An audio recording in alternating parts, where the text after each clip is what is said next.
everybody, welcome back to my channel. It's Bethany and Zara! And today I'm going to be showing you guys Zara's wash day routine, everything that we do with her hair.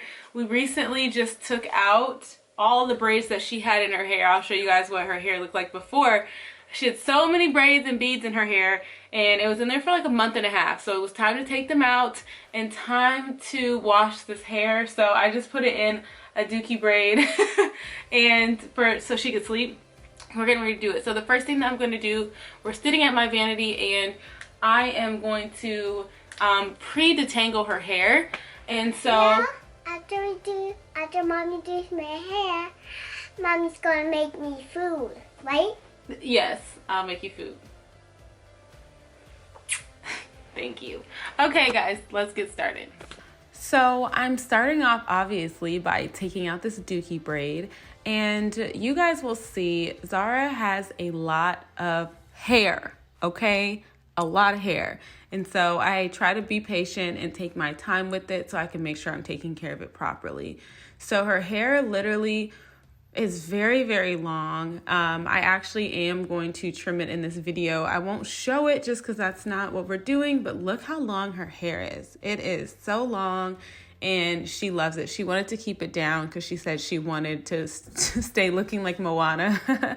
But I am sectioning off her hair using the same parting just that was from her braids. I'm just doing the small back section to start off, and we're gonna start attempting to pre-detangle her hair. I'm using this Curly Kids detangling spray as well as the Aunt Jackie's Not On My Watch detangling therapy, and I've used both of these products on her hair before and her brother, but when I used them, their hair was already in their naturally curly state. It wasn't blow dried or stretched like ZZ's hair is right here.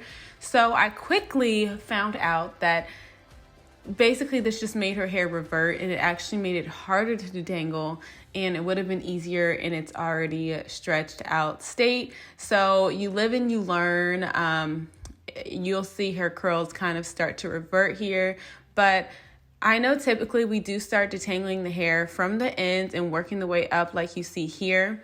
But since the ends of her hair were already mostly detangled, I actually used a different method, kind of starting to like reverse tease near the roots, because where the braids started is where it was the most tangled and it had like a lot of buildup. So I use like this kind of reverse teasing method where I'm kind of trying to break up those tangles and move them down the hair shaft a little bit. That way, once they get a little further down, then I can work them down to the ends, since the ends were already detangled. So just know what you need to do for your child's hair and where it is. If they have tangles throughout their whole hair, then start at the ends. But if it's near the roots, then you kind of want to try to bring them down a little bit to make it easier to handle. So that's what I'm doing here. As you see, her hair is just curling up on me, but that's okay. I'm just persevering through it and trying to get her hair as detangled and smooth as possible. So once I finished detangling the entire section, I just went ahead and twisted the entire section to separate it off from the rest. And then I continued through the rest of her head doing the same thing, except I didn't use any more detangling spray or products.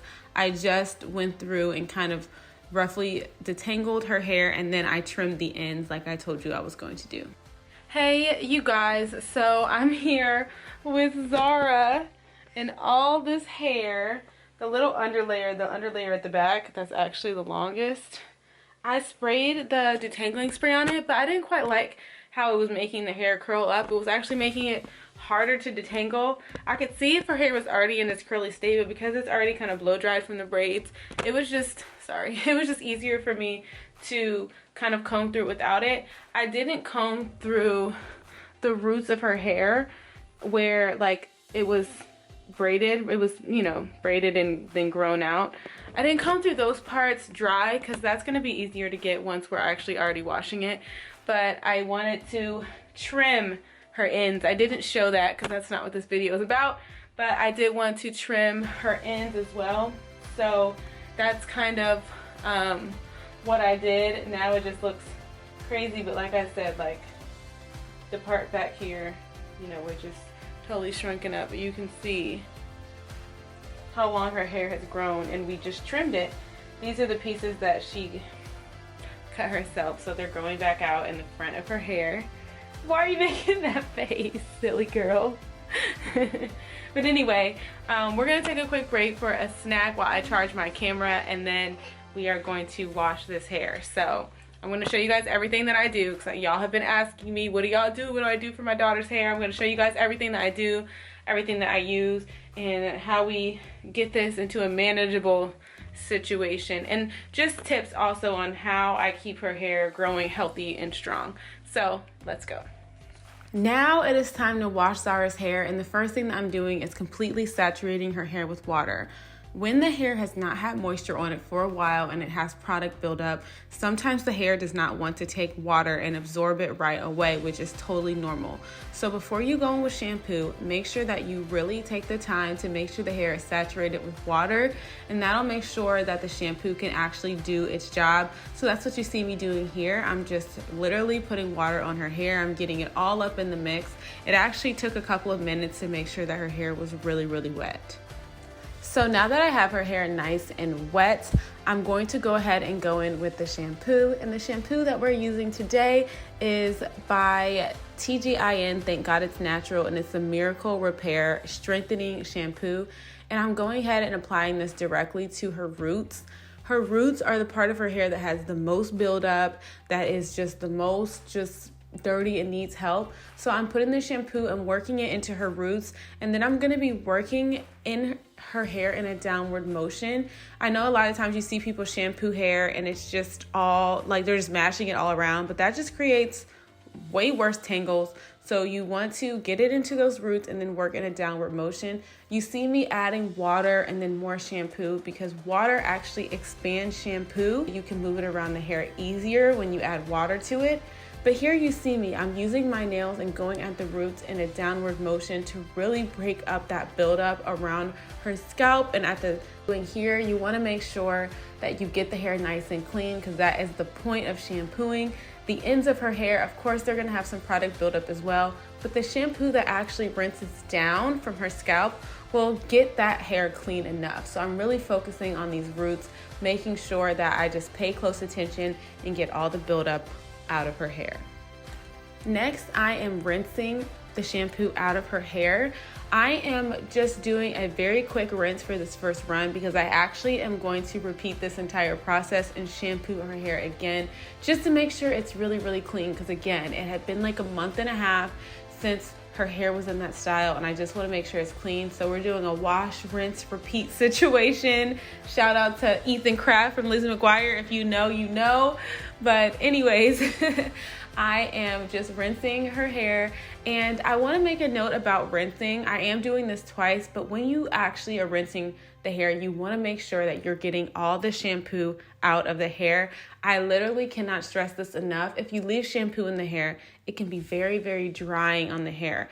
And dry hair is way more prone to damage and breakage. So if your child is dealing with hair that is breaking off or it just seems really dry, you need to make sure that you're thoroughly rinsing the hair. I have her turn her head to each side so I can just really get in there and rinse this shampoo out. It can be very hard, especially if your child like Zara has a lot of long hair, but just take the time. I probably rinsed her hair for a good 7 or 8 minutes just to make sure all the shampoo was out. So definitely be thorough and don't skip on this step.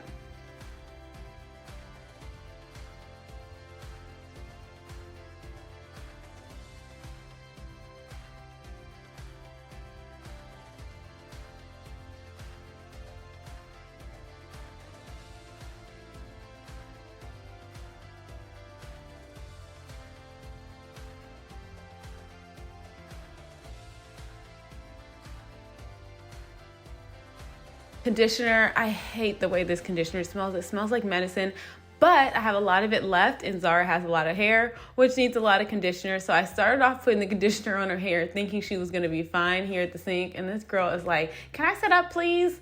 So we went ahead and switched and I let her sit up and we went so she could sit in a chair. So here I've already started detangling her hair, but I'm going to show you me doing this section. You guys, this took a long time. I would never have done the pre-detangle if I didn't need to trim her hair, because it was not working out for how her hair was kind of matted near the roots.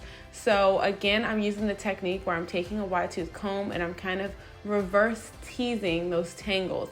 I'm bringing them down the hair shaft. So as I brought them down, then I work from the ends to the midsections to get those tangles out of her hair.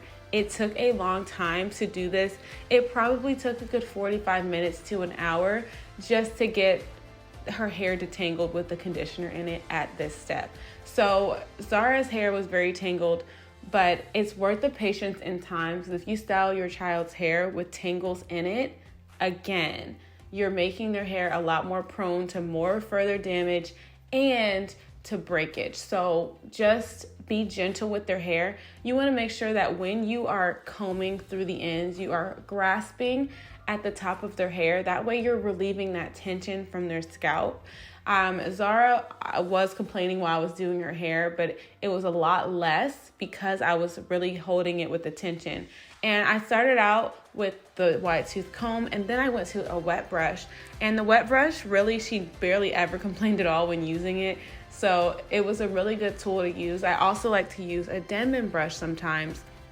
And the Denman, in my opinion, I like it maybe a little bit better than the wet brush, but she complains a lot less with the wet brush, which is the reason I was using it.